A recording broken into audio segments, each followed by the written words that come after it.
go. Hi folks, Dave, the Honest Audiophile. How you doing this evening? We'll give a little bit of time here for some people to join us this evening. I know that it's a Friday night. My microphone's not working. There we go. All right. Check. All right, so hopefully the microphone works, and we'll get some folks into the conversation here, and then we'll get it started this evening. It's Friday night. Hopefully everybody's had a good week and is ready for the weekend, and hopefully you all have an enjoyable time this evening and over the weekend. Can see and hear you fine. Thanks, Paul. We will see if anybody else joins us. If not, it'll just be us. All right, so this evening, while people are coming in, just to give a kind of a quick preview of what I wanted to discuss, I want to talk about reference music and, what it is, why it's important, and how you determine what is reference music. And I was just going to kind of go through some of what I have learned through the years about this, and then see what all everybody else thinks about it as well. And then if you want to give out tracks, I'm more up to that. If you want to discuss that's great also. But first of all, for reference music, to me, what is reference music? It's that I use that is used to assess a product, whether that be a DAC, an amp, digital audio player, if that is an IEM or a headphone, speakers, whatever product I have sitting on my desk or that I'm using to listen to reproduce music. You obviously need music in order to assess it. And so reference music is not necessarily a product or a song that is something that you are a favorite of. It could be like your most favorite song in the world. Does not necessarily mean that as a reference track. It may be, doesn't have to be. A reference track is one that you admire for its production quality and for its abilities to sound natural and accurate, or to relay certain particular things in audio. Maybe it's a track that does soundstage really well. Maybe it's something that does layering really well, or maybe it does depth real well. Maybe it has excellent bass line or really good control, or it could be something, maybe it has extremely forward mids, and so you want to test and see how gear reproduces forward mids. It might be something that is very natural sounding, and so you want to see how accurate your products are turning out tone and timbre. It should be something that you admire for a particular quality in the music, whether it's the details, resolution, tone, timbre, certain instrument sounds, whatever it is. It should be a product that has good quality. It should be mixed and mastered well. But also, you should have tracks that don't have that. And what do I mean by that? You should have tracks that maybe aren't mixed and mastered very well, and so the resolution isn't very good. Maybe it just doesn't, because some gear covers that up, and some things will always make something sound good no matter how well it's recorded. And that could be a good thing or a bad thing depending on what you're looking for in the product that you're listening to and reviewing. So you kind of want to know, does it resolve well? Does it not resolve well? How does it do this track? Also, some things it just throws the tone and timbre off on tracks. Other tracks may have really recessed mids, or they have overabundance of something, maybe the bass gets very uncontrolled. Maybe it's not very well recorded in that regard. And so you want some of that also to test um, in your reference tracks. Another thing that to keep in mind is that you want a variety of different genres of music. Now, you can have individual playlists that are in particular genres for your reference music. So, like if you really enjoy metal music, you could have a playlist specifically of that. But I like also to have other genres of music tested, even if a product is a bassy IEM or is meant, specifically for metal music. I still like to test these other genres of music to see how it performs. And the reason for that is it'll tell you how good it actually is doing. Because some things that are tuned a particular way aren't really truly accurate. They're just tuned for those particular tracks, if that makes sense. So yeah, I'm always looking for kind of the all arounder, the very neutral, the very accurate presentation, even if it has, if it does really well in bassy tracks or does really well in trebly tracks or does really good with orchestral tracks. I'm still listening to other genres of music because I find that if it performs well in a very neutral and natural setting, it's going to do well in all the others. It may not be what I prefer in those other genres of music, but it'll perform well. Whereas if it only performs well in one particular type of genre of music, it may struggle in the others. And does that mean that it's really a good IEM or a headphone or a speaker or a DAC or an amp? So you want to test the whole broad range.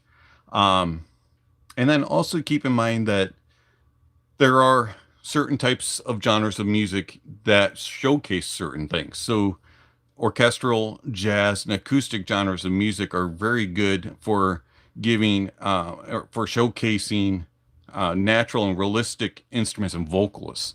And they include a lot of like big sound stages. Often they're very open sounding, and things like that. So those tracks, even if they're not your favorite type of genre, can really reveal a lot about what your gear is that you're listening to. Even if you're not reviewing it, it can still tell you whether or not it's good at certain aspects. So it's good to have in your reference tracks those type of genres of music, even if it's not your reference. So as mentioned, reference tracks don't need to be your all-time favorite songs, but they should be ones that you know very well. You should be able to pick out certain aspects of each song while you're listening to your gear, and while you're listening for certain aspects, things will stand out to you if you know the song. So if you listen to your reference tracks over and over and over again, don't get bored with them, but at least understand and know them. You should be able to kind of hum along, maybe sing along. Um, and when I find that when I'm listening to my reference tracks, and some things I don't, I tend to, you all know this, I talk with my hands, right? And I do this a lot. I'll talk to myself and, in my, and I'll use my hands. I don't know who I'm talking to, maybe the cats or the dogs. But anyways, I move my hands a lot. And I find that when I'm listening to music, especially like my reference tracks, when I'm reviewing something or just listening, if I'm jiving with that product, I kind of wave along with the music, air guitar, air drum, kind of, I move. But if I'm just sitting there like a lump on the log listening to that same song, something's not right with that product, right? And there's something missing, and I'm trying to determine why. It's not connecting properly. So I find that if something's really, really hitting home and is meeting my kind of criteria, I'm doing this number while sitting in this chair listening to gear. So you should know the song. It should be familiar to you. You should know, okay, coming up at this point. Now you don't need to know the exact, at the 1 minute, 5 second and 0.7, there's a snare drop, or whatever. You don't need to know those specifics, but you should know how the song goes. You should know when the bass drops or when the treble comes in, or if there's going to be some sort of bad sibilance or distortion that always happens. You should kind of be looking out for that. You'll kind of know where in the track it's coming. Um, you should be very familiar with how those sound on your particular gear. So this is something that I've really talked about a lot on this channel, and it's something that kind of is disturbing with a lot of reviewers. And I'm not going to call anybody out, but you probably will know them if you watch a lot of reviews or read reviews. And that problem is the gear behind them, the gear that they use to listen, changes constantly. Either because they only can use things that they're reviewing at the time. And so, they're constantly having to send things back and new things are coming in. And so they have 2 or 3 weeks with a DAC or an amp or with a DAP or a dongle, and then it's going on to something else. Or something new comes in and the other thing that they loved has gotten tossed to the side, and now they're just honed in on that one. Be careful of that. And here's the reason why. Consistency. And you should know how the reference song sounds on your gear. The Mytek Liberty DAC 2 and HPA have been with me for almost 3 years. I know how my reference tracks sound on those, along with my reference IEMs, the Westone Mach 60s, and my headphones, Audeze LCD5s, and a few others, like the Austrian Audio Hayek 60s, and a few other IEMs. I know how they sound and how they should sound, and I can compare them to anything that comes in. But if I'm trying out new stuff constantly, I'm not getting used to hearing that. I'm not getting comfortable with it. So I don't have a good point of reference. So be careful when doing comparisons and reading reviews when the source gear is constantly changing. They never use the same thing more than maybe 2 or 3 times. And usually the times that they use them are in the same week of reviews. That's just something that has stood out to me over the last 6 years or so of being on YouTube, is seeing that over and over and over again. And that's the reason why I harp on that. Consistency. It's not just consistency in your reference tracks, but it's consistency also in the gear that you use, because you're going to be needing to know how it sounds on your reference gear. So when you do hear it on something else, you're able to hear the differences, and you can identify and compare. One thing of note regarding myself when it comes to reference gear, I prefer progressive classical music, orchestral movie scores, and also jazz, rock, heavy and hard rock, not necessarily metal, but more heavy and hard rock, acoustic, country, and oldies. And when I say oldies, I'm talking Elvis, Beatles, and way back, that type of oldies. I do listen to other genres of music, but those are my most common. And so if I'm just sitting and listening to music also, those are kind of the genres that I listen to mostly. And why do I do that? Well, I have, for one, I enjoy it. But number two, I have learned that if I'm familiar with how things sound, I'm going to hear differences in other things. And I find that these particular genres of music give me a broad scope of how gear should sound. It's not specifically honed in on just one genre of music. I have a very eclectic music collection. And as I listen to things, and as I just kind of listen to gear, I get a very big, broad range of how it performs, or, for the positive or for the negative. Whereas if I'm just going, okay, I only like metal, or I only like rap, or I only like this, or I only like that genre, I'm very much pigeonholing myself, and I'm not getting the full potential of gear. And that goes for outside of reviewer mode, keeping it fresh. And when I say keeping it fresh, I'm going and exploring new things. I'm looking for some new stuff. I take the recommendations that you all give and look them up, listen to them.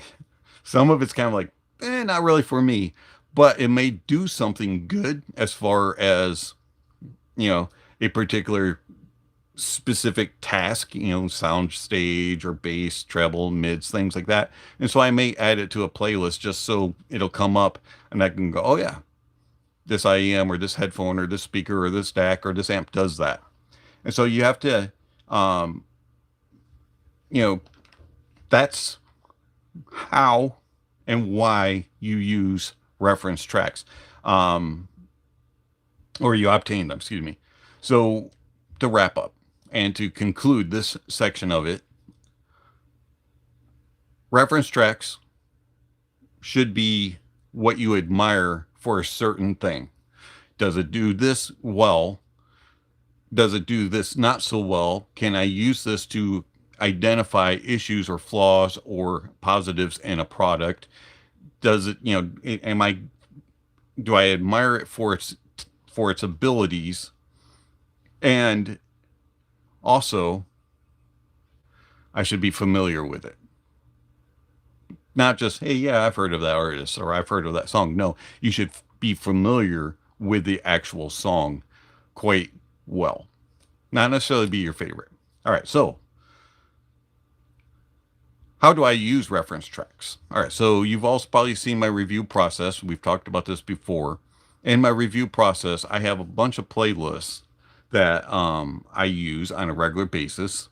I have ones for bass, mids, treble, soundstage, technicalities, like details, resolution, all kinds of other things that I use. And all of that gets played for the first several weeks of my review process. Just randomly, just kind of playing through. I'm listening and taking some notes. But then I have one particular playlist that I use. And if you look in the top of the chat, there's a link for the THA Reference Music 2025. That is the list that every single product that gets reviewed on this channel, whether it be a DAC, an amp, DAP, IEM, speakers, headphones, anything, dongles, you name it, they all get played, all of those songs. I think there's like 81 songs on there. And I have listed on this list what I'm looking for in each of those songs. And if you listen through that list, and I recommend that you do, and look at my notes, there's some of these tracks that are terribly recorded. They have some bad distortion. They maybe are very compressed sounding. Maybe they're not very well recorded. And that's a reason for it. There's a reason for that, because I'm looking for how the gear responds to that. And then a lot of it is also very good. But if you listen to all those products or all those songs with the product, you'll understand kind of where I'm coming from. And that's the reason why I put that out there, is so that you know what I'm looking for, what I hear in each one of those tracks. And I highly recommend that you guys go through that at some point. It might not be your style of music, and not all of this is my favorite types of music either, but it definitely explains it all. And that's how I use my reference music. Now, I'm curious. How do you guys? Let's look at some of the comments. And then I want to also discuss a couple other things tonight. I want to discuss like listening levels, because listening levels really do affect how we hear things and how we perceive things. And for a long time, I was a person that thought you had to run everything balanced. You had to run it on high gain and drive it. And a lot of things don't need to be balanced, and a lot of things don't need to be on high gain. And if you lower your levels, you can actually hear more into the music. And I did a write-up on that. It's called How Loud is Too Loud? Does it Sound Better? And it's an honest audiophile listening level challenge. Now, all of these songs are on Tidal. This playlist is available on Tidal. All the other playlists are available on Tidal as well. But you can also go in and just look the songs up if you don't use Tidal and use one of the others. And I highly recommend it. Go through this list of songs and go through it on a regular basis. Start at your regular listening level and lower it slowly over time. Maybe 5 dB 1 week, another 5 dB, and see how you hear things differently. And see if you notice a difference. Now, some of the songs are quieter than others, so I understand you might have to raise up just a little bit. because not everything's mastered to the same level. I get that. But at the same time, the goal is to get you to listen at a lower level so you'll hear more of the music and actually enjoy it. Plus, on top of that, you'll preserve your ears and you'll be able to enjoy it for longer times in life. You should be listening between 65 dB and 75 dB. The majority of people actually listen a lot louder than that. So if you can get a dB meter of some sort, a lot of phones have them now. Also, there's different ones that you can use, you can purchase, and you just put your little earphones right up next to it and it'll record and tell you how loud you're listening. It's not the most accurate, but it'll tell you, wow, man, I'm at 90 dB. I definitely need to turn it down, something like that. So I highly recommend that you try the Audiophile listening level challenge. I'd be curious to see what kind of responses you all have to it. And then another one that's up there in the top of the chat is garbage in and garbage out. And this is referring to the quality of tracks. And this is vitally important. And this is something that is very much overlooked. And a lot of times we enjoy music because of the song. Maybe we like the lyrics, maybe we just like the way, the rhythm or, something, the beat to it or something like that. But the quality is terrible. But yet we use it as our reference. And it's, if you like it, you like it. That's cool. I don't have a problem with that. The problem is if you're trying to determine if a product is good. So garbage in, garbage out. What you're putting into your device is what's going to come out of it, more than likely. Now, some products do kind of soften things up and smooth things over and don't show as many flaws. But for the majority, if you're putting garbage into it, bad quality products, you're going to get bad quality sound out of your gear. So keep that in mind also as well. And take a look at that read. There's a good couple things I talked about in regarding quality recordings and things like that. And then also there's another write-up up there, but it kind of is covering exactly what I'm talking about, and that is, does music preference impact sound impressions? Just make sure you're not pigeonholing yourself into what you're listening to and trying to say, oh, this product's terrible because it doesn't play my preferred genre of music. That doesn't mean that the product is bad. It just means that you need to listen to some other genres of music. So anyways, go ahead and give those a listen. I'm going to jump over and see what all you've posted. I've seen quite a few things pop up here in the chat. So let's see.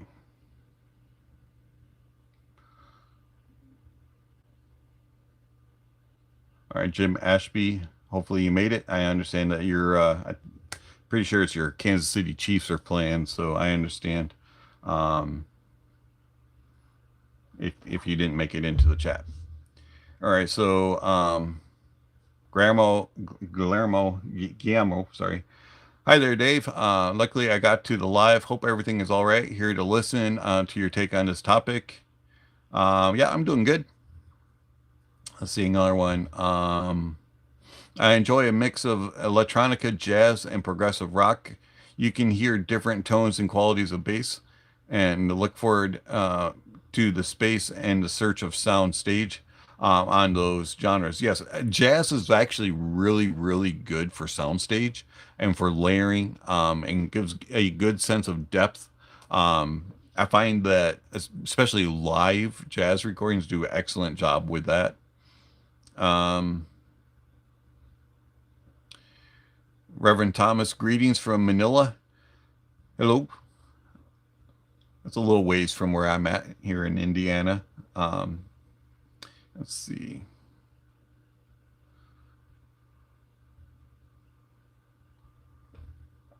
Brando, good evening, Dave. I found that the Mojo 2 and the IFI Zencan HFM are a great match. I listen to pretty much all rock, from the Beatles to NIN. I'm not familiar who NIN is, so I apologize. And everything in between. Also love 80s new wave. 80s new wave's got I mean, it just has this like beat to it and this kind of puts a smile on your face when you listen to it. Um, the Zencan High Femin, I don't think I heard that one. I may have. I know I heard the Meze, one of the Sennheiser ones. I don't remember if I heard the HFM. Um, but all of the Zencans are good for a budget. Mojo 2, I actually only heard at an audio show. So it was very limited. Yeah, so I really don't remember how that one sounded. Um, that's your portable system. Okay, makes sense.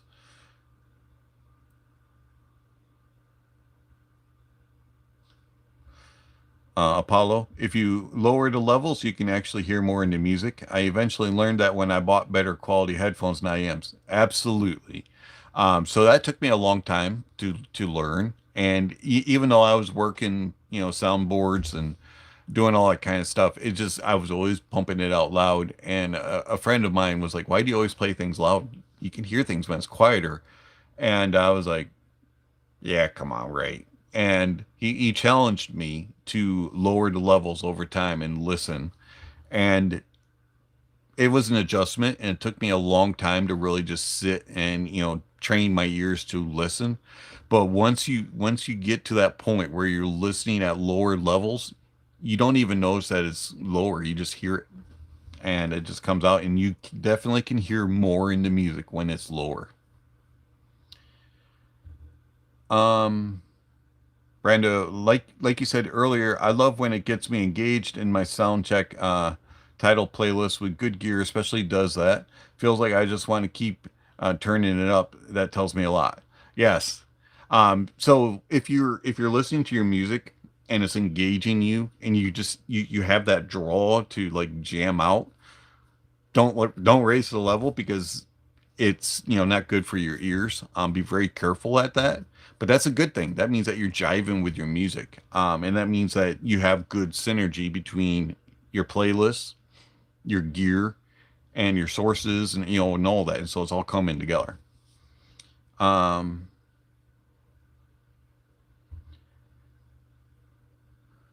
Brando, true. The recording being well done is crucial, maybe the very most. Absolutely, it is. There's so many groups and recordings that I listen to that I just wish were better recorded. And what I listen to a lot of progressive classical, and one of the groups that I wish recorded things so much better is Two Steps from Hell. Their stuff is not really that well recorded. There's a lot of distortion in it and some compression, and I drives me nuts because I love their music. And it's just like, I wish you guys would record it a little better, mix and master it a little bit better. Um, Yamro, yes, jazz is awesome. I love Bill Evans at the Village Vanguard. Okay, I like Bill Evans. Village Vanguard. I don't know if I've heard that one, but Bill Evans is really good. Um, oh, okay, and I am Nine Inch Nails. Okay, I know who they are. um, Nine Inch Nails. You're originally from Evansville. That's cool. That's probably about 3.5 to 4 hours from where I am. You're way down there, and I'm way up here. Um,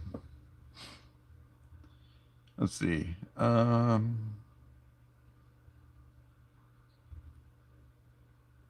You're in Miami. That's a big difference from Evansville. All right, let's see. Um, Apollo. Dave, do you like to initially demo new items for an hour or less and then wait a few to several days for your mind to adapt to the overall tuning and then do longer and more serious listening sessions? So I do I usually do a first listen of some sort when the product comes in. And then it'll depend if I and kind of if I have time, it might last a little bit longer. Maybe I really do jive with it, and it'll take a little longer. And then the because I have so many other things to review, I have a lot of things going on. It could be maybe a week, 2 weeks before I get to that product to start the review process. Usually, I have about 4 or 5 things going through the review process of being analyzed all at the same time. Um, and then when I'm deciding, okay, this one's ready for a review. This is going to be this week or next week, somewhere in there where I start to finalize the next couple of weeks of reviews is when I'll really start to hone in on them and start listening a little bit longer. Um, so it just kind of depends on my schedule, and how much I have on my plate going on. Also, what's going on in personal life. Um, but usually my first couple of listens aren't super long. Now, if somebody says, you only have this for X amount of time, and I don't do tours anymore, I don't like to be rushed. And I felt like when I was doing tours, I didn't have enough time with the product to fully get to know it and give an accurate review. And so I stopped doing tours and having tour stuff sent to me because they put a time crunch on it. But sometimes some vendors have things going on. Maybe they want it to be pushed out by X amount of days. Hey, you're on an embargo to now, but we want to release by here. Can you fit us in? That will push the reviews a little bit quicker through the system, so to speak.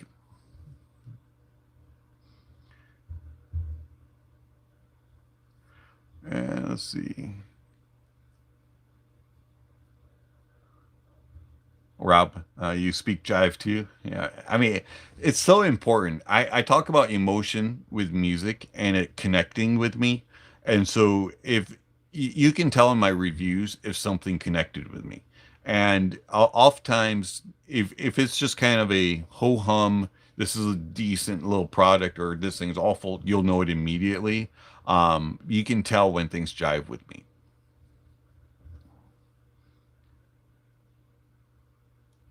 Let's see. Apollo, Two Steps from Hell is in my list of test songs, specifically since it's not well recorded. That's absolutely why it's in. So I have it listed down. I On my list, I don't put down whether or not it's badly recorded or not, because I'd like to. Because, well, for one, I know the songs, but two, you'll know it if you hear it. And I have so many other things with Two Steps that I really, really enjoy. They're dynamic. They have the liveliness to the music, all kinds of other things. So I have all that listed on my notes. I don't have things that are badly recorded. For example, Believe by Cher's on there. New Orleans by Christian Scott is on there. And again, those are kind of poorly recorded tracks, badly mixed. They have some distortion in them. And those, I know those tracks are going to be that way. I know they're painful. Um, all right, so let's see here. Classic rock, well recorded. Alan Parsons project, and also ELO. Yes, those two are very well recorded. So there are some classic rocks that are some of the more remastered when they've gone back in and remastered some of the old classics has kind of helped some. Um, a few bands that were decently recorded that come to mind that are more classic from back in the day. Journey wasn't too bad. Boston was actually fairly decent. Um, Metallica was good back in the day. Their newer stuff's a little bit more. And then Ozzy actually recorded quite well. Some of it, some of it was decent. Aerosmith was pretty decent. Pink Floyd was pretty good. Rush was actually really good at mixing. So there are some bands there. Def Leppard was they're better when they're remastered. Leonard wasn't really that well recorded. Couple other albums were AC/DC's kind of they're all right. So there's some decent bands out there, classic rock wise. Um, some good, some bad. Let's see.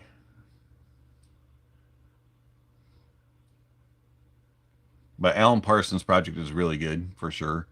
Um, Elo's really good also. All right, so Brando. Oh yeah, still trying to adjust from the difference of Miami, Florida, compared to Evansville. I think there's actually a Miami in Indiana, or maybe it's a county. I can't remember. You must be close by. Miami County is actually really close to me. I don't know if there's actual Miami, Indiana. I don't remember, but there is a county named Miami. It's like, let's see, that way. All right, let's see. Um,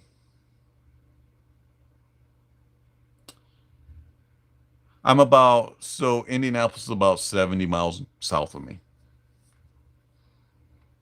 And Bill, hi Dave. When you evaluate a new deck, what are the things you listen for in order to describe it well? All right, so when listening to a deck, the first thing is you have to have an amplifier that's very neutral and very clean sounding. Now that does not mean clinical cold. That means very neutral and natural and clean sounding. So I connect that deck and then I start listening. And what I'm listening for, usually the first things that stand out will be the tonality of it. Is it warm? Is it cold? That type of thing. And then also, for example, the SMSL Raw DAC 1, the thing that really stood out was the bass impact. And that thing had a lot of wallop in the bottom end, and it was a very engaging bass. And that stood out along with its warmth. It was really amazing how much dynamics and how powerful the bass was. And then the next things that I'll really listen to after you kind of adjust to the tonality of it a little bit will be how big the soundstage is. Sometimes soundstage stands out a lot, and then it'll be details and resolution. But usually the first things that stand out are tonality, and your staging and kind of the warmth, coldness type of stuff like that.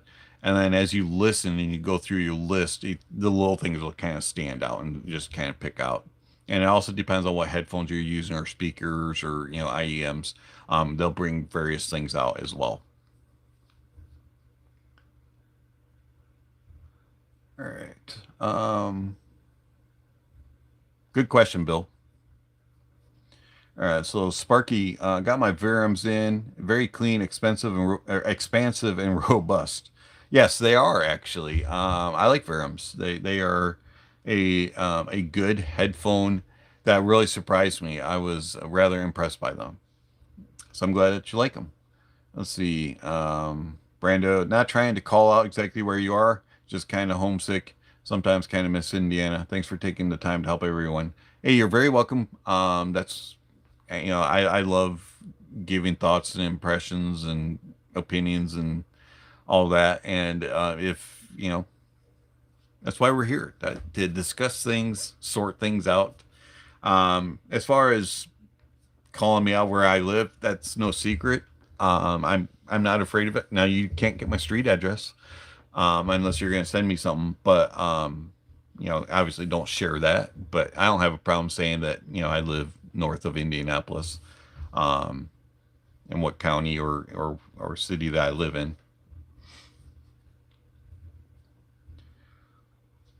Apollo,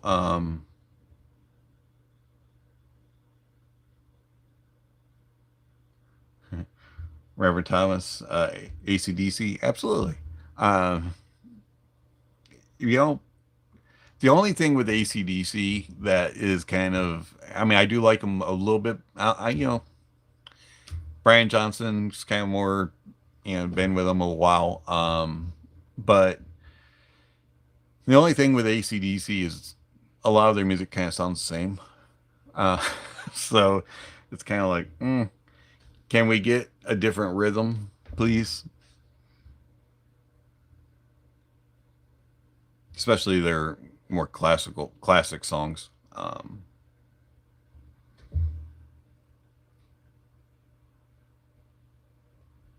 right. So, any other thoughts, comments about this? Questions about how I use reference music? Um, Maybe go through my reference list real quick. So, it is 80 something songs. So, we'll just take a couple out to explain some stuff. So, for example, Tingville Trio, something probably most people have never heard of. Um, it's a song called Beat. It's a very simple song, piano and percussions. Um, has very natural tone and timbre in it for a piano, which is hard to record. And then the percussions also have really good tone and timbre on it. The bass has a good tone and timbre as well, but it's just has like this the right amount of note weight to it, and things just kind of have this authority when they hit. So if you're looking for like what a piano should sound like on your gear, I highly recommend that song. Another song that is kind of similarish is Adam Baldwin. It's called Spem and Elysium. That song also has a very accurate note weight and density, and really good percussive impact. So if you're looking for like a natural tone and timbre, especially in percussions, I recommend that song.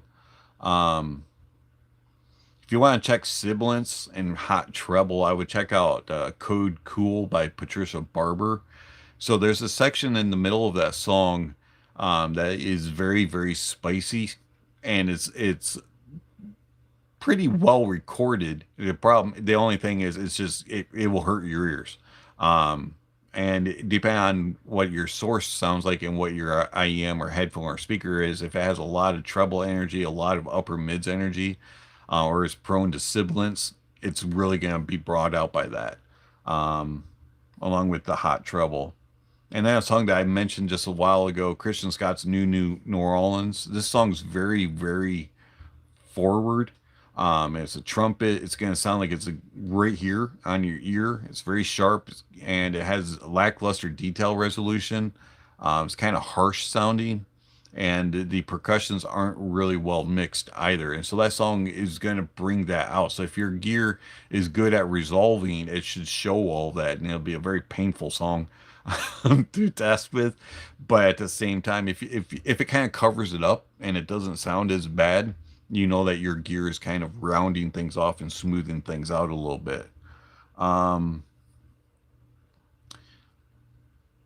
a Another song for distortion and sibilance hot treble is a great, as mentioned earlier, is Believe by Cher. Everybody kind of knows that. Um, the 47 Ronin score, the that their theme song, 47 Ronin, has a lot of dynamic range, and it also has a lot of percussive impact in it. And there's good instrumentation. There's a lot of things going on, and it keeps them all kind of separated out. And it has a nice, realistic stage on that. And it's a very good song to test when it comes to just kind of an orchestra, kind of at like full throat, where everything's just kind of going on. Um, a song that's really good for imaging, layering, and separation is Jethro Tull's Aqualung. And I know that a lot of people laugh when they hear this song, and they're like, "Oh, that's just a classic. Everybody likes that song."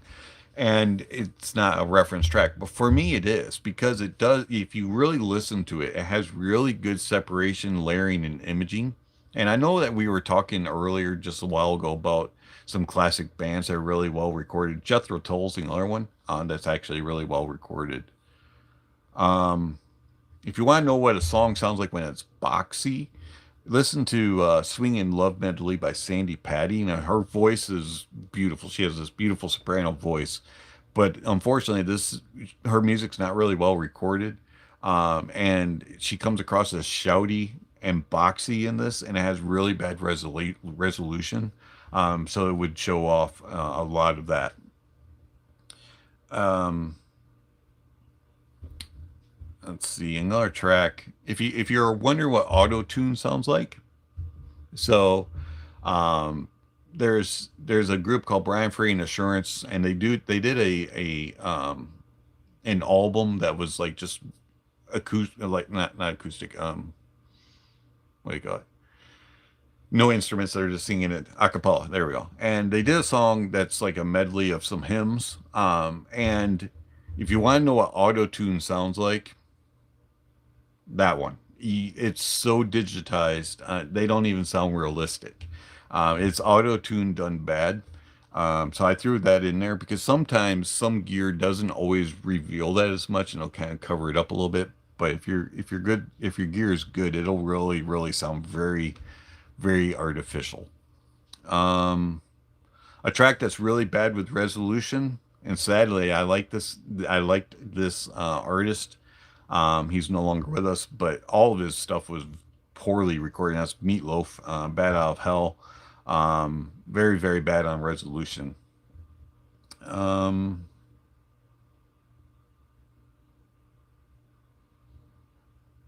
Another song that's really natural sounding and good with details and resolution is Nora Jones's "Come Away with Me." It just has a very nice, accurate tone and timbre. Um, it's a very intimate song. Um, if you want a very live sound, Wycliffe Gordon's "When the Saints Go Marching In" is a very good song for that.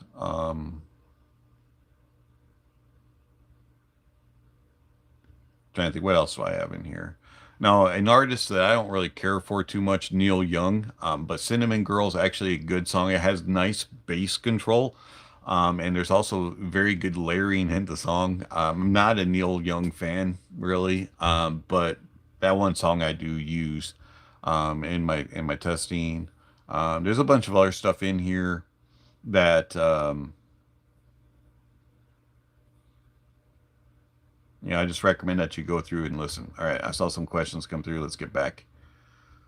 All right, so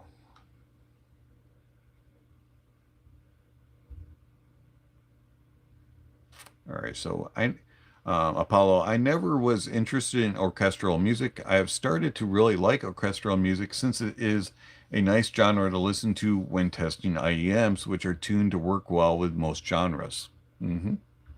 So, and it's interesting, like I used to think, well, orchestral music is just classical, it's Beethoven, Bach, Mahler, all that kind of stuff. And I'm like, oh no, I don't mind that, but let's get something else. And there's so many other interesting orchestral types of music that you can listen to, and so um, I'm glad you're getting into it because there's a lot to it. You can get a lot more than just the old Beethovens and Bach music. Guillermo, I know to know the music, I surprised myself by taking it on the go with some so-so IEMs and use it as background. Then again, in my desktop systems, then you can see if you miss something, you can be amazed. Hmm. Oftentimes, a lot of times, music will just be kind of playing and you'll kind of catch a few things, but you're not really paying attention. And then when you listen to the same song and the same gear, you're like, wait a minute, I thought I liked these. Um, these are terrible with clarity, or these are actually a lot better than I thought. It'll you can be surprised at what you hear when you're actually listening on gear that you understand and know. Um, Love Sandy. Twilight Paris is also really good. Totally agree with you there, Rev.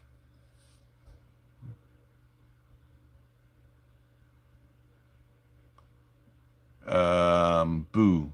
Boo 2. BOOH2. I'm sorry. I don't know who Boo 2 is. Um, I'm not up on my acronyms there. What you're what you refer? I'll probably know it once you say it, but it's not coming to mind. So Boo 2. What is that one? Oh, Bad Out of Hell 2. Yes. The second one is better. Yes. And the remastered version of the original is a little bit better as well. But it's still not that great. You only can do so much magic with badly recorded stuff. Good stuff. All right, go back to my list here. Um, let's see, we were at Cinnamon Man or Cinnamon Girl, excuse me. Um,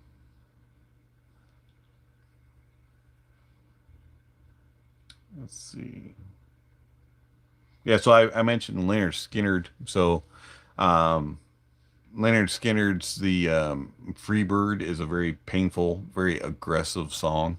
And I do use that to see if that comes through. So, if it softens it up, rounds it, I know that it's not really truly resolving properly. Um, if that song sounds kind of pleasant to my ears. Um,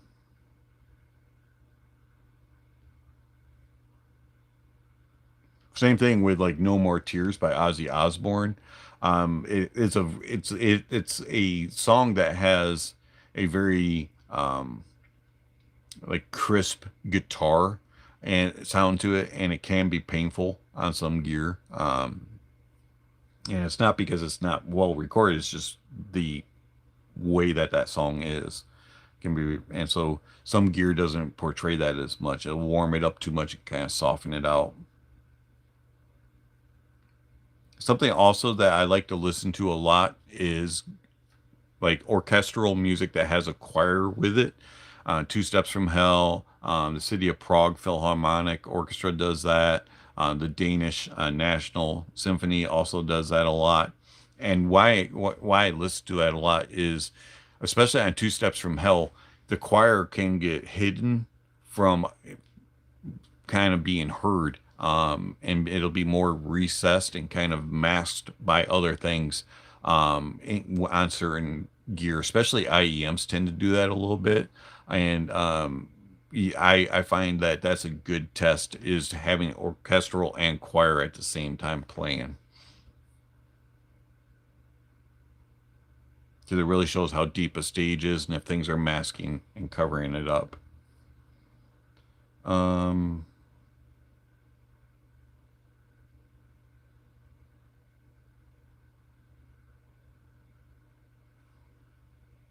I also like listening to, you mentioned classical music, Apollo, piano concertos,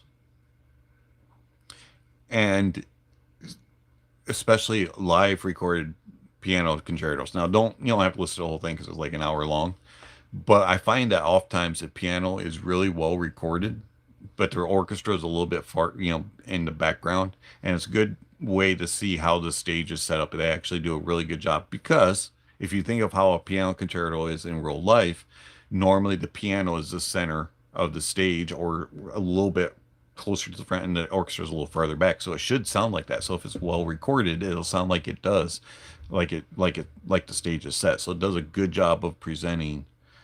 Whereas if they do some trickery when they're mixing and mastering, sometimes they'll balance it all in your account. It doesn't sound quite as natural in its staging. So something to kind of explore a little bit. A really good recorded track is Otis Taylor. This was a octave recording. PS Audio, Paul McGowan's group, recorded him. That's on my list. For you country fans, if there's anybody out there, Nitty Gritty Dirt Band is on my list. There's not too many country songs, but there's a couple on here. Reba McEntire's on here, Winona Judd, Oak Ridge Boys. Got to have Elvira on there. And why do you have Elvira on? Because it's poorly recorded and it's old. But it does have a few interesting things that come out in that song as well. Another country song for you all is Reba McEntire's You Lie. I love Adele. Adele's on there. I also like Evanescence, but the problem with Evanescence is they're terribly recorded, and it their stuff is really hard for me to listen to because of the resolution. Same thing with Skillet. Skillet's also really badly recorded, and the resolution's terrible on their recordings. But I love their music. Both of those groups, but they're painful to listen to.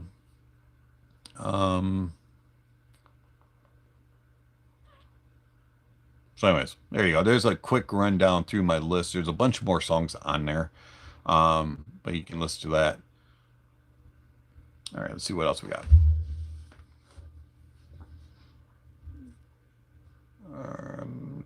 Paul, I have a few live recordings I like to use when I get something new.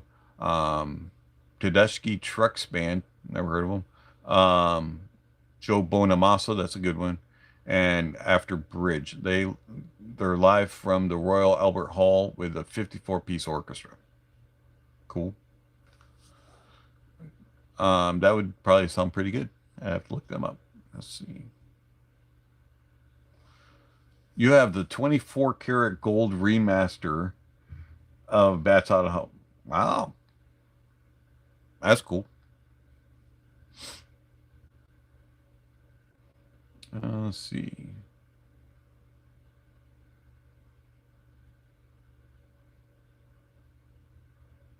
Recently, I found myself enjoying a lot of John Williams scores and the scores from the Nolan's movies. I like John Williams. John Williams has a way of just like bringing out emotion, and it doesn't even have to be like a ton of instruments. It can be literally like two instruments playing, and you can just feel the emotion, the connection. John Williams is really cool. Also, I like John Williams as a conductor with Boston Pops, Boston Symphony. Um,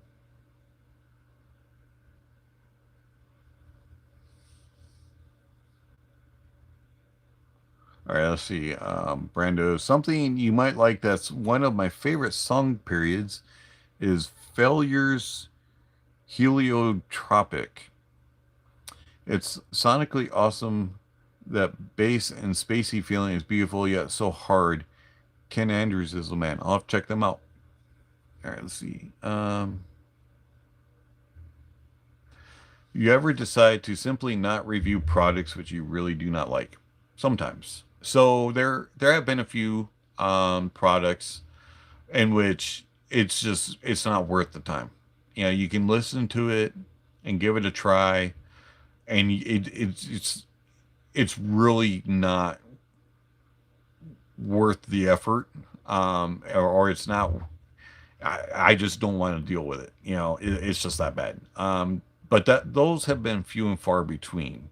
There have been a few things in which it's just like it's an okay device. But by the time I got to it, either like nobody will be interested in it, or it's just such a neat niche product that is a good idea, but it wouldn't generate enough interest from the populace.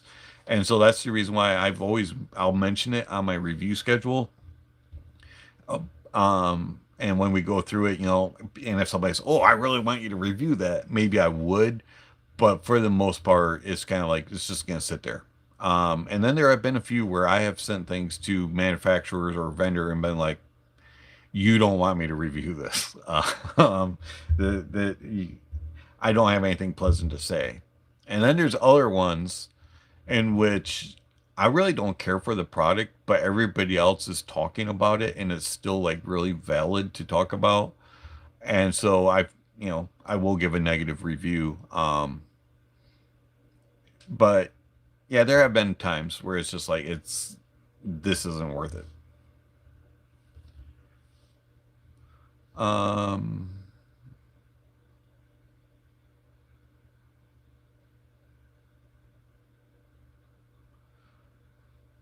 okay, so Brando says, failure heliotropic.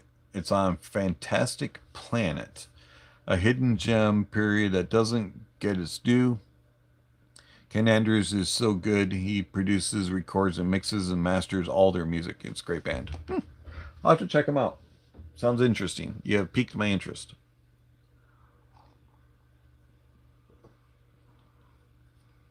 All right, so good question here. Johnny Cash. Uh, have you listened to the American series of Johnny Cash? Yes. In fact, I'm a big Johnny Cash fan. I really like Johnny Cash. There's a couple of his songs on my reference list, and I have several of his downloaded, and also on Tidal and Amazon, I have a lot of Johnny Cash. Him and Elvis, I'm a huge fan of both. Now, I'm not one of those crazy Elvis fans, but I do like his music. And so, yes, Johnny Cash. Definitely have listed him.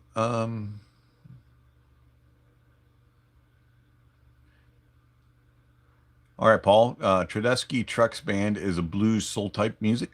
Derek Trucks is possibly the best slide guitar player out there. I like blues and soul. All right, so let's see. Yeah, for Nolan, I think most of the Nolan movies, Hans has done the majority of them. Hans Zimmer has done most of them. I think they have like a real good buddy buddy friend friend type thing going on. Um, I like Hans Zimmer. I like Hans Zimmer quite a bit. Every now and then, I find that some of Hans's music's a little too dark and a little bit too synthesized, and it's not as orchestral. But one thing that Hans does really well when in the movies that he has done this, um, for example, Crimson Tide, Gladiator, um, Rush, just to name a couple. There's many others, but he really comes up with good themes and carries the theme all the way through the score. And John Williams also does that very very well. And so I like that when a composer carries it through, it doesn't sound discombobulated. Jerry Goldsmith was another one that was really good at doing that. Um, there's several others, out there, but I really I know that some people don't like movie soundtracks because they say it's not really classical music. Why isn't it? It's composed instruments, orchestral. Um, I don't see, it's just a different type of musical writing. Um, I still think it does quite well for testing of gear. All right. Um,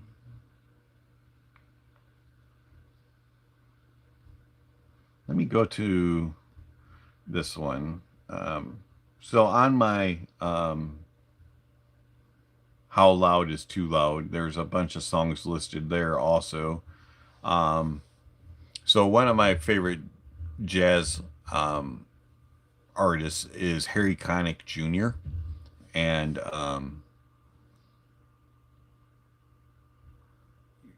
I I'm always amazed at his abilities. He did a I don't remember the name of the album, but he did it several years ago where he did all of the instruments. He played every single one of them and mixed it all together. It was actually really good. Um, let's see.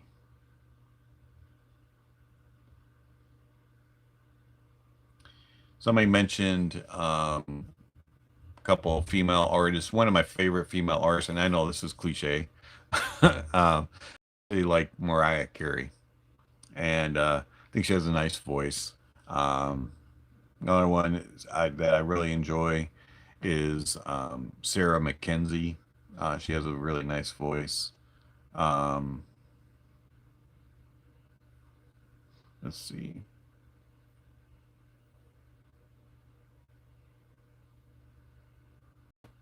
Another artist that is really good with like spatial signet kind of spatial cues in his music is Vangelis.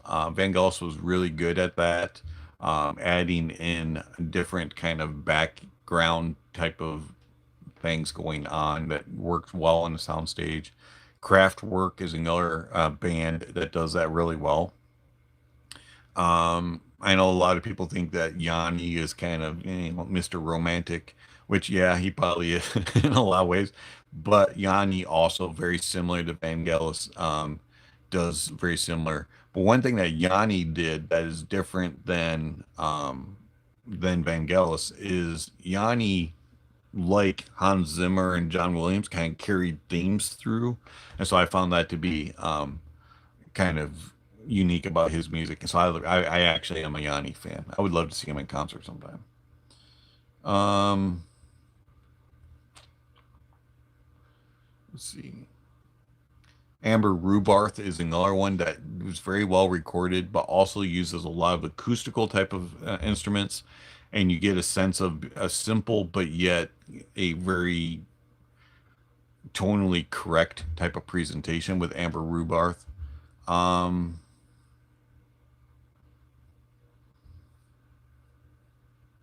Another movie score composer that I like a lot is Lauren Belf. And let's see.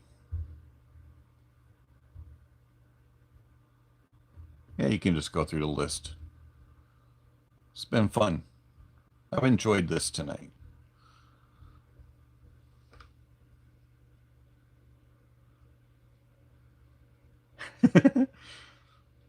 Yeah, I'm old, and so when I was a kid, there was a radio station back where I grew up in New York, and they would play um, like the electronic type of whatever genre you want to really kind of consider Yanni, Vangelis, and all them on.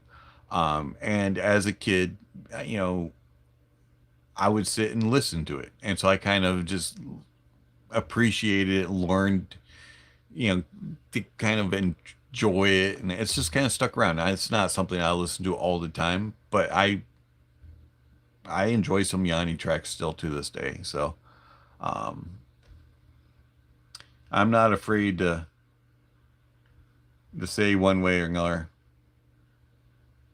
Same thing with Mariah Carey. I've always been kind of a fan of hers, you know, because of the time frame that I grew up in.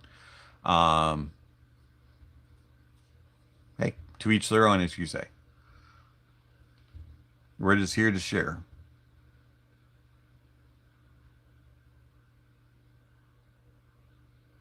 So soundtracks versus scores.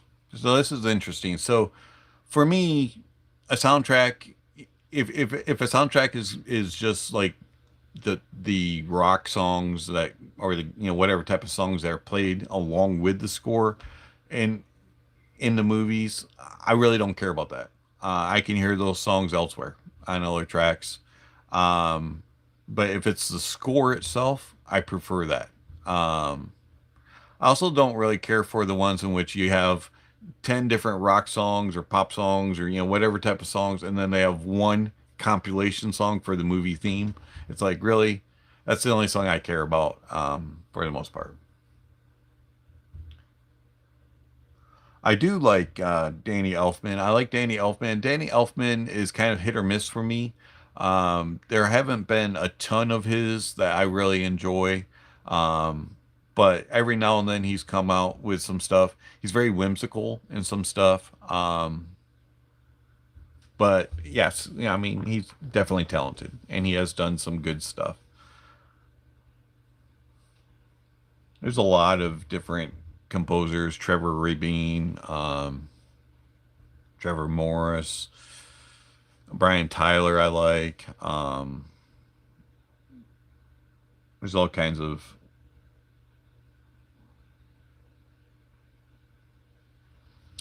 All right, so getting back up to the top here. My favorite scores are by Trent Reznor and Atticus Ross, which is Nine Inch Nails. So it's got a lot of sense, but it's so good. I haven't heard any of their stuff.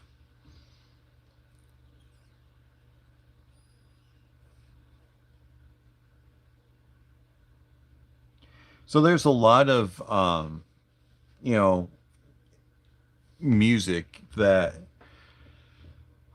I grew up with hearing. So I grew up in a very conservative household, and um, I was given a little bit of freedom as I got older as far as what music to listen to, but a lot of it was frowned on. So until I got out of college and was on my own, was when I really started to explore and expand. Up until that point, um, most of my listening was either, you know, movie soundtracks, as mentioned, the Yanni and Vangelis and Yellow Jackets and all that kind of music. Man, I'm Steamroller, and then Christian artists, Sandy Patty, Petra, Steve Green, that kind of thing. Um, my I don't want to rat on her. I don't know if my dad's watching, but it's my one of my siblings, one of my sisters, was introduced me into some of the rock stuff, and I won't say I never listened to that when I was at home, because I did sneak it and listen to it as I got older. As I said, I got some freedom, so that's where the kind of the background comes for because I'm 49 years old. I'll be 50 in November, so you know a lot of the stuff that was out in the late 80s, early 90s were things that have stuck around with me for a long time. Um,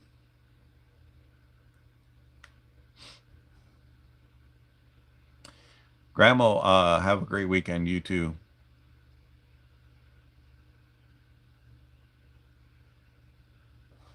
So, I think that when it comes to music, there is you do kind of stick with what you're familiar with as far as what you grew up with. Now, if you grew up with stuff that you didn't care for and you wish you could get away from it, obviously some of that you probably wouldn't listen to going forward, but um, that I think that has an impact on what you listen for, what you do, and preferences do make a difference, um, and impact. And as mentioned earlier, you just have to be aware that you're not pigeonholing yourself, and you're trying to expand so you can hear everything in your music and everything in your gear.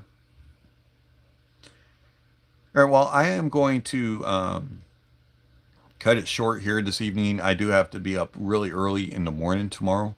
Have a busy day tomorrow, and so I need to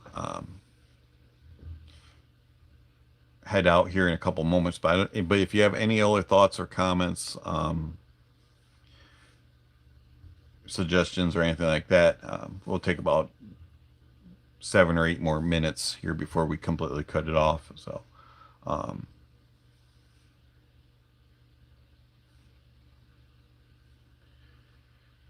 all right, so um, Zidane, have had any experience with network switchers and improving Ethernet connectors? No, and I don't use Ethernet. So the only Ethernet that I use is for my work computer. My computer that I use to listen to stream music is connected via Wi-Fi, and then my DACs and amps are connected with USB. I don't use Ethernet switchers. Haven't used any of them, and I don't have any issues in that regard with my connections. So, um, not really something I've ever explored.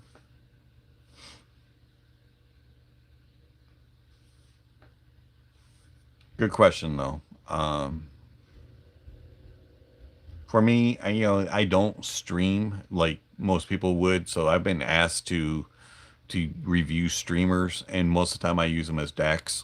I don't really use them as a streamer going out to other devices. That's just not what I do.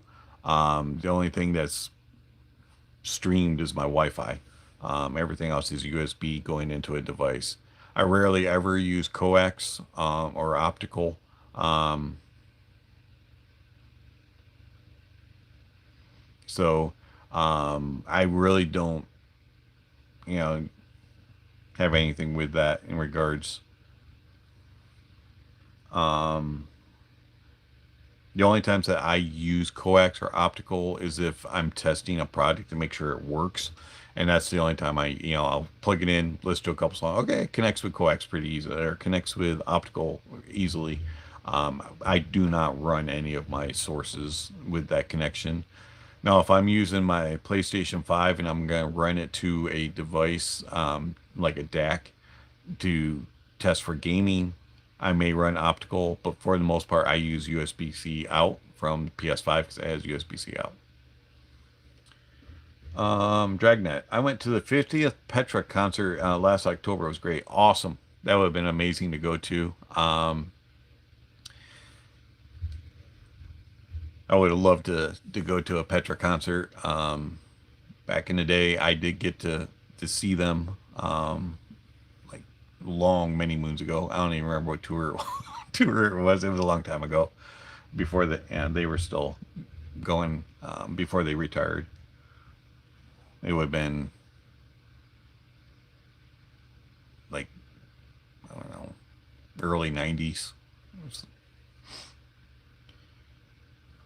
Love Petra though. John Schlitt's amazing. Very good vocals. Even for his age, he can still wail it out there.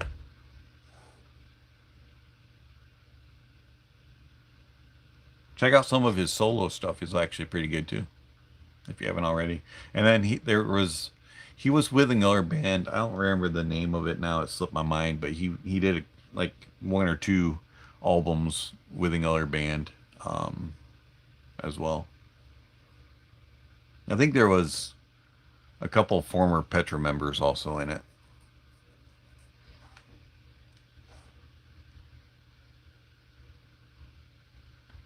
I'd have to look it up again and see the name of the band. But anyways,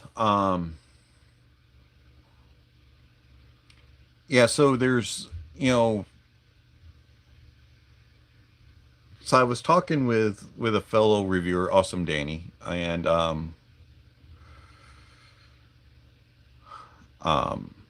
about some ideas, and he said that with live streams, since the reviews have been kind of hit or miss, what we're going to do is kind of topical stuff like this, and then every other week we'll do like a review. And I thought that would be a good idea, so we're going to try that out. And I'm going to give him the credit for coming up with the idea. So like every other week will be a live stream review, and then the other weeks will be topicals like this. We'll discuss various things. I have a few ideas of some things to discuss. So, Harwood, thank you very much for calling me a baddie mama jama. Thank you, thank you very much. The Beat the System was the one I went to in the 80s. Now that would have been a cool one to go to, with all the synthesizers going on. That would have been really cool. Mine was what was it? They had the what was it? I don't even remember what album that is. Hang on, I gotta look it up.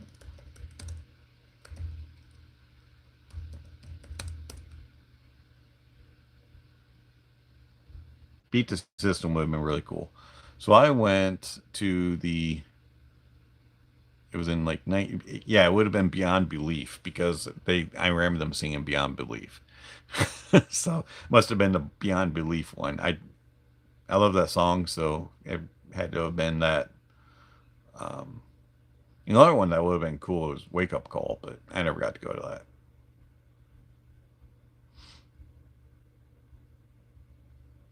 Beat the System would have been really cool though. We're showing our age, Dragnet. We're showing our age. All right, so anyways, so I know Paul's been waiting the whole stream for me to tell you what all we have in for review. We'll do this real quick. Coming up soon is going to be the Moondrop Horizon, which is their $200 dynamic headphone. Also the Kiwi Ear Septet. I know I've been saying that's coming out. That will be coming out soon. The Tantrum Fission, the Rum Audio Blue, Opus X Oppo 24, or however you pronounce it. I have no idea how to pronounce that one.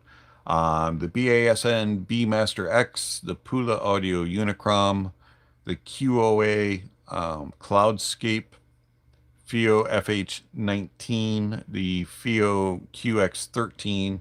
Now, somebody had mentioned, do you ever have something that you might not review? The FH19 is kind of in that area where I may not review it. It's just, oh, And then there's the Colorfly CDAL1, the FIO S15, the Bellari BA525. Now, the Bellari BA525 is going to be an interesting review. They sent me two of them, two different variants. So that'll be an interesting review. And then we have to revisit the Kiwi Ears Altruva. They sent me a replacement. They want me to do a video on that.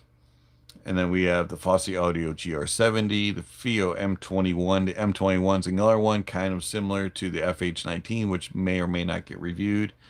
And the FIO SP5 speakers, which are still being in the process of being figured out because they're borked. So that's what all we have in for review at this time. If any of that interests you, let me know in the comments. And with that, Dragnet, you're 10 years older than me. Depending on when your birthday is. I thought you were kind of the same age as me. I didn't realize that you were a little older.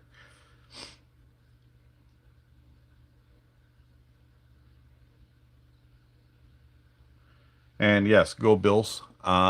Big hopes for the season. It would be awesome if my Buffalo Bills, got home field advantage through the playoffs and managed to take down the Kansas City Chiefs at home for the AFC Championship and make their way to the Super Bowl. That's my dream. So, and end the era of Rich Stadium, Ralph Wilson Stadium, Highmark Stadium on a good note and go to the Super Bowl and win it would be awesome in the last season there at the old stadium. But anyways, that's a dream. Go Bills. And week 1, take down the Ravens and Sunday night.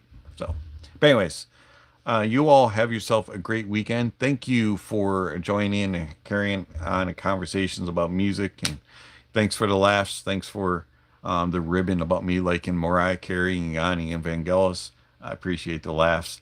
But anyways, so if you haven't already, check out the links down below. There's all kinds of information regarding how you contact channel, follow channel, support channel, all that kind of stuff. If you want your support channel, be greatly appreciated. Thank you very much for all that do support the channel. It is much appreciated. And if you're interested in music recommendations, gear recommendations, all that's listed down below also. And lastly, don't forget to enjoy the music and that honesty is the best policy. And we'll talk to you later, and go Bills. And of course, got to get the finger in the screen while I'm turning it off. Y'all have a good one.